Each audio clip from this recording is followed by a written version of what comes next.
Everyone, I hope आप सभी लोग बढ़िया होंगे। गोल्ड की एनालिसिस करते हैं लाइव मार्केट में। ठीक है। अ, अभी हमारा न्यूयॉर्क सेशन ओपन होने वाला है 6:30 के टाइम पे। तो अभी हम गोल्ड की एनालिसिस करते हैं और ये देखते हैं कि गोल्ड का क्या पॉसिबल सिनेरियो हमारा न्यूयॉर्क सेशन में हो सकता है। ठीक है। सो आपको भी पता है कि गोल्ड अभी फ़िलहाल में हमारा एक रेंज में चल रहा है। ठीक है। एक रेंज बाउंड गोल्ड हमारा अभी रेंज में चल रहा है हमारा। अगर इसको 1 आवर टाइम फ्रेम पे गोल्ड को अगर हम यहाँ पे देखें तो हमारा एक यहाँ पे इम्पोर्टेंट हमारा रेजिस्टेंस लेवल है। ठीक है। प्राइस एक्शन के हिसाब से अगर इसको हम मार्क करेंगे तो हमारा ये एक रेजिस्टेंस लेवल निकल करके आता है, जो कि बहुत ही इम्पोर्टेंट यहाँ पे ये एरिया है, ये प्राइस है जहाँ से मार्केट बार बार रिजेक्शन कर रहा है। ठीक है। और अगर आप ध्यान से देखेंगे तो ये हमारा एक सपोर्ट लेवल था। ठीक है। मार्केट का एक हमारा ये सपोर्ट लेवल था। अभी फ़िलहाल में मार्केट ने क्या किया, ठीक है, इसके पहले मार्केट क्या कर रहा था कि इसके पहले मार्केट हमारा एक रेंज में चल रहा था। ठीक है। एक रेंज में चल रहा था मार्केट हमारा इस तरह से। ठीक है। तो अभी फ़िलहाल में क्या किया कि मार्केट ने यहाँ हमारा ये जो हमारा ये सपोर्ट एरिया है। ठीक है। ये हमारा सपोर्ट एरिया है, इसको मार्केट ने प्रॉपर तरीके से मोमेंटम कैंडल के साथ डाउन साइड में ब्रेक कर दिया है। ठीक है। दोस्तों ये 1 आवर का चार्ट है ना, अभी हम इसको एनालिसिस कर रहे हैं 1 आवर के चार्ट पे। तो फिलहाल में मार्केट ने क्या किया कि इस सपोर्ट लेवल को मार्केट ने यहाँ पे ब्रेक कर दिया है प्रॉपर मोमेंटम कैंडल के साथ। तो कहने का मतलब ये है कि मार्केट में अभी सेलर्स ज़्यादा एक्टिव हैं। अगर फंडामेंटल की बात करें तो भी यहाँ पे सेलर्स ज़्यादा एक्टिव हैं, और टेक्निकल की भी बात करें तो भी यहाँ पे मार्केट ने इस सपोर्ट लेवल को ब्रेक कर दिया है। तो यहाँ पे हमारे सेलर्स एक्टिव है। तो जब भी हमें ट्रेड प्लान करना है तो प्रॉपर तरीके से सेल का ही ट्रेड प्लान करना है। ठीक है। क्योंकि मार्केट हमारा सेल डायरेक्शन में जा रहा है।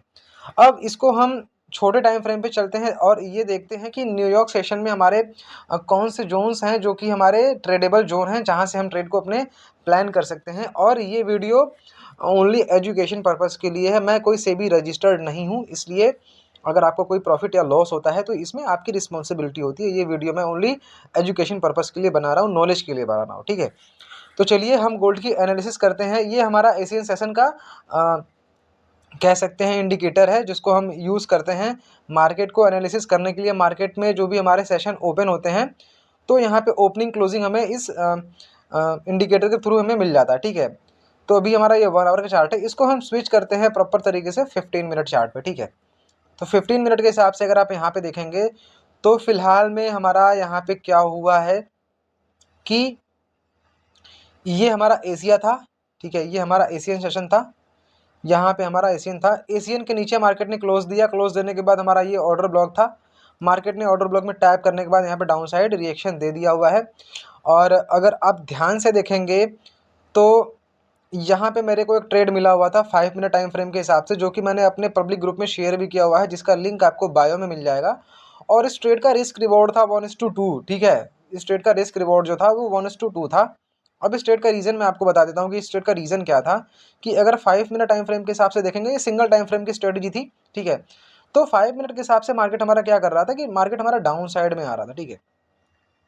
5 मिनट के हिसाब से मार्केट हमारा यहाँ पे इस तरह से डाउन साइड में हमारा lower highs lower lows create करते डाउन साइड में आ रहा था। तो हमने ये देखा कि मार्केट हमारा इस ट्रेंड लाइन को रिस्पेक्ट कर रहा है। तो इस तरह से मार्केट हमारा यहाँ पे क्या किया कि मार्केट हमारा यहाँ पे लो बनाया। ठीक है। यहाँ पे मार्केट ने लो बनाया, लो बनाने के बाद यहाँ पे क्या किया कि मार्केट ने यहाँ पे एक बुलिश कैंडल बनाया। ठीक है। तो जब भी मार्केट हमारा बेरिश आता है तो बेरिश मार्केट में जब भी बुलिश कैंडल बनते हैं तो वो कहीं ना कहीं मार्केट ट्रैप करने के लिए बनाता है। ठीक है। ये ऑर्डर ब्लॉक वगैरह बनाए तो वहाँ पे आप ट्रेड कर सकते हैं। तो यही सिनेरियो यहाँ पे हुआ था गाइस। ठीक है। यहाँ पे सीन क्या हुआ कि मार्केट ने यहाँ पे लो लगाने के बाद यहाँ पे एक मोमेंटम कैंडल बनाया। मोमेंटम कैंडल बनाने के बाद बहुत सारे लोग यहाँ से बाई करते हैं, जब भी मार्केट हमारा इस ऑर्डर ब्लॉक में टैप करते हैं तो यहाँ से बाई करते हैं। लेकिन मैंने वेट किया कि मार्केट में अगर हमें बाइंग का कंफर्मेशन मिलेगा प्रॉपर तरीके से तभी लूंगा, नहीं तो नहीं लूंगा अगर नीचे कोई भी ऑर्डर ब्लॉक बनेगा तो। फिर मार्केट ने क्या किया कि यहाँ पे एक बेस कैंडल बना दी, जिसको बोलते हैं हैमर कैंडल।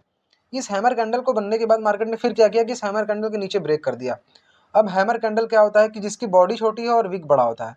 यहाँ पे क्या इंडिकेशन मिलता है कि मार्केट एक मोमेंटम कैंडल बनाया। दूसरी बात कि जब मार्केट ने दूसरी कैंडल बनाई तो यहाँ पे क्या हुआ कि यहाँ पे ये जो विक है ये विक कह रहा है कि यहाँ पे सेलर्स ज़्यादा एक्टिव हो गए डाउन साइड की तरफ। ठीक है। तो इसको हम IFC कैंडल भी बोलते हैं और हैमर कैंडल भी बोलते हैं, है ना।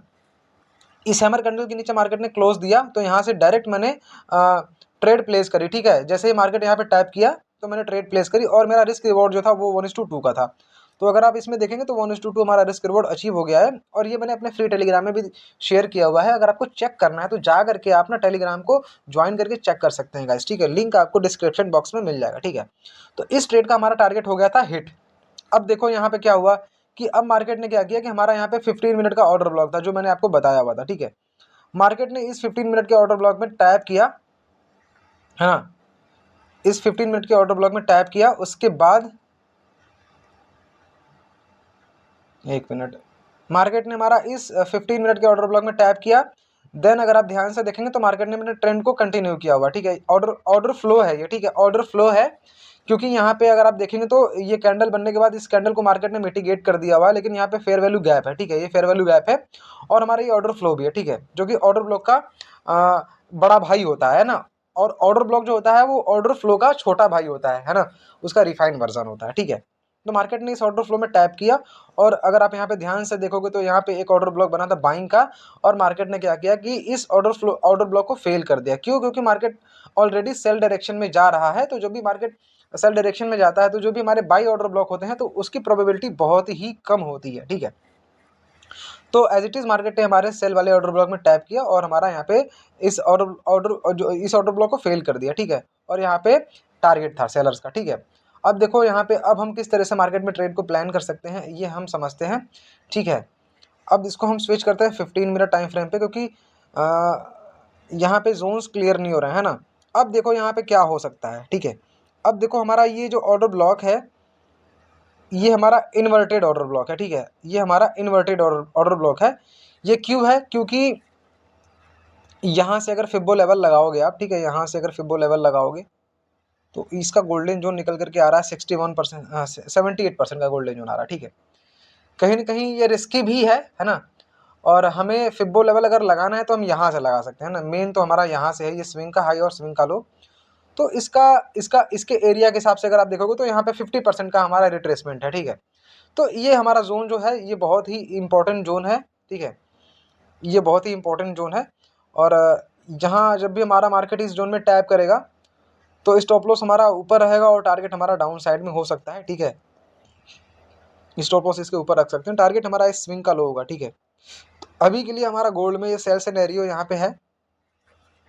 आप गोल्ड में इस तरह से ट्रेड प्लान कर सकते हैं, जब भी मार्केट हमारा इस जोन में टैप करेगा, ठीक है, मार्केट हमारा इस जोन में टैप करेगा इस तरह से, तो फिर उसके बाद आपको वेट करना है कि मार्केट रिसेंट लो को ब्रेक करे, एमएसएस करे, then market pull back create करे इस तरह से। डायरेक्ट अगर किसी ऑर्डर ब्लॉक में टैप करेगा यहाँ तो सेल कर सकते हैं, वरना इंड्यूसमेंट क्रिएट करने के बाद यहाँ पे किसी ऑर्डर ब्लॉक में टैप करेगा तो यहाँ से सेल करने के बाद आपका टारगेट ये हो सकता है, ठीक है।